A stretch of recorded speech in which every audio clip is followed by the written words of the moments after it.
شامی صاحب یہ کہہ رہے تھے سلمان صاحب کہ رونق لگی رہنی چاہیے تھی، لیکن اب جو رونق ہے نا وہ صرف طرح طرح کے جو پولیٹیکل ان کو نشان، انتخابی نشان لاٹ ہوئے ہیں اسی کی صورت ہمیں نظر آ رہی ہے۔ کچھ انٹرسٹنگ سے جو لاٹ ہوئے ہیں ان کو میں آپ سے شیئر بھی کرنا چاہ رہی تھی۔ بیرسٹر گوہر ہیں پی ٹی آئی کے، ان کو چینک، چائے پینے والی چینک ملی ہے۔ زین قریشی، شاہ محمود قریشی کے جو بیٹے ہیں ان کو جوتا ملا ہے، اور ان کی بیٹی مہربانوں کو چمٹا ملا ہے۔ اسد قیصر کو ویل چیئر ملی ہے، اور اسی طرح سے ایک ان کے اور امیدوار ہیں، ان کو بینگن، کسی کو بکری، کسی کو توا، یعنی کچن کا سارا سامان مل گیا۔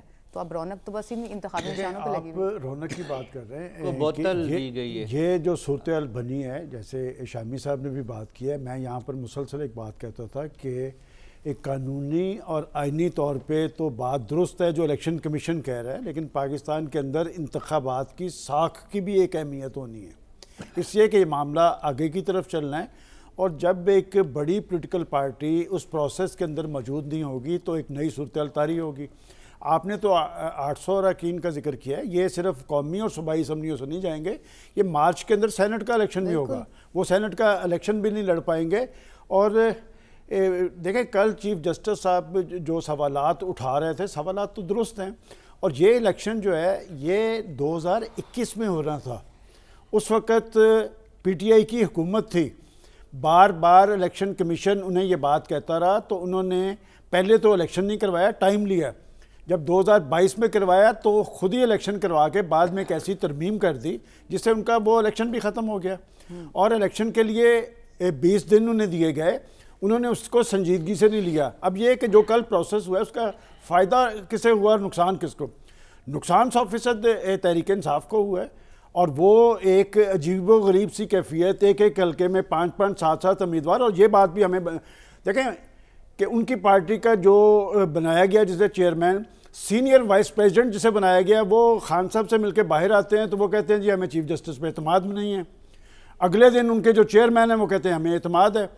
مطلب ان کے ہاں ایک کنفیوژن موجود ہے، اور 2021 والا الیکشن جو انہوں نے تھا وہ 2024 آ گیا۔ اس کا اس میں فائدہ کس کو ہوا؟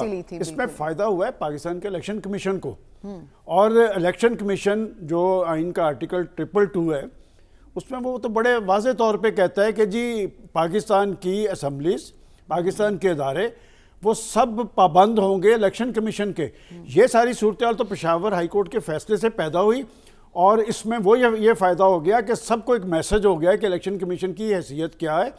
اور ایک اور بات جو پولیٹیکل پارٹیز کے لیے لمحہ فکری ہے، یہ جو ایکٹ ہوتے ہیں یہ ہمارے پولیٹیشنز جو ہیں، جو الیکٹڈ لوگ ہیں، یہ کیوں نہیں بناتے؟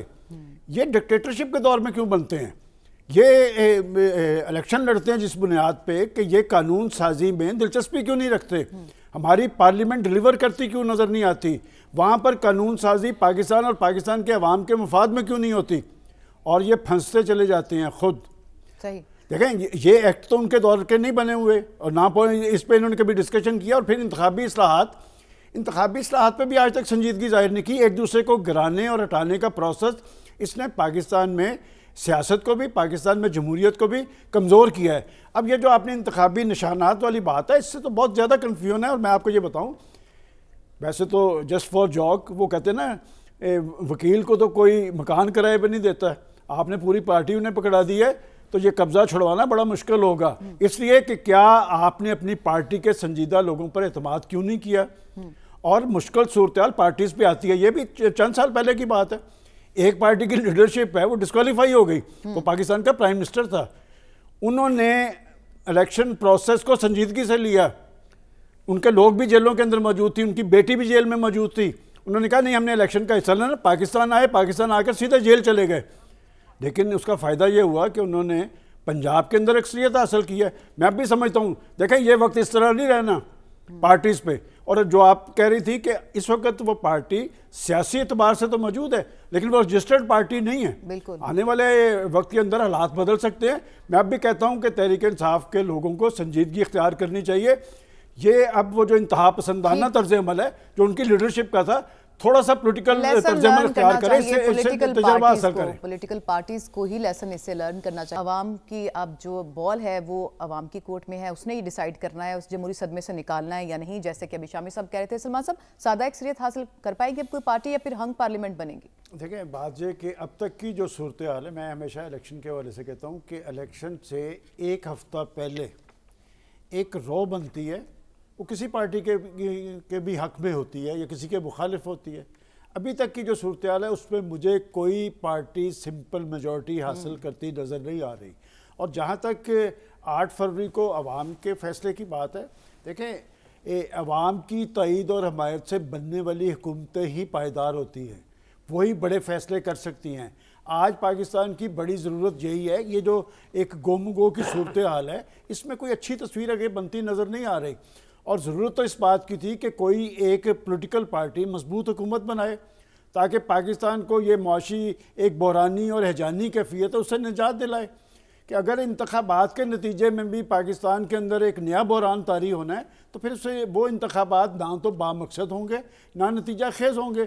اور آج کی صورتحال کے اندر آپ یہ بھی دیکھیں کہ ابھی تک پولیٹیکل پارٹی جو میں دیکھ رہا ہوں یہ صرف ایک الزام تراشی کی سیاست کی جا رہی ہے.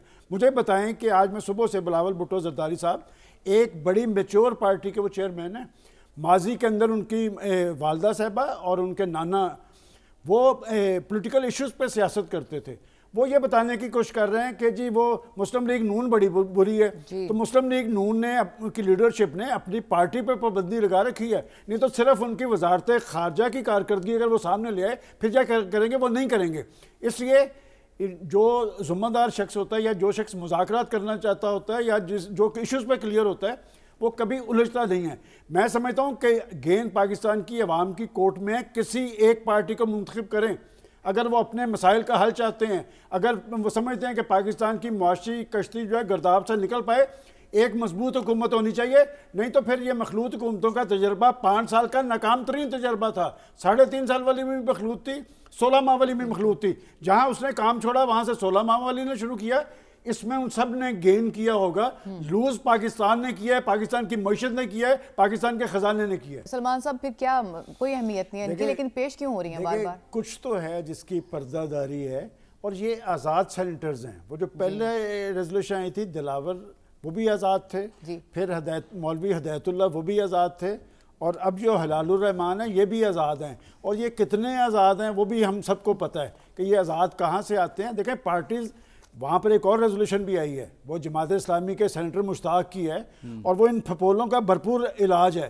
میں سمجھتا ہوں کہ یہ جو آزاد ہیں بازار یہ دراصل غلام ہیں. اور پولیٹیکل پارٹیز جب ہیں، ایک پولیٹیکل پارٹی نے حمایت کی تھی، اس کے ساتھ کیا کیا پیپلز پارٹی نے، اگلے دن وہ معذرت کرتے نظر آئے. تو پولیٹیکل پارٹیز یکسو ہیں. پاکستان میں الیکشن کے عمل کے حوالے سے 8 فروری کو انتخاب ہونے جا رہا ہے. میرا خیال انتخاب جو ہونا چاہیے بامقصد اور نتیجہ خیز ہونا چاہیے.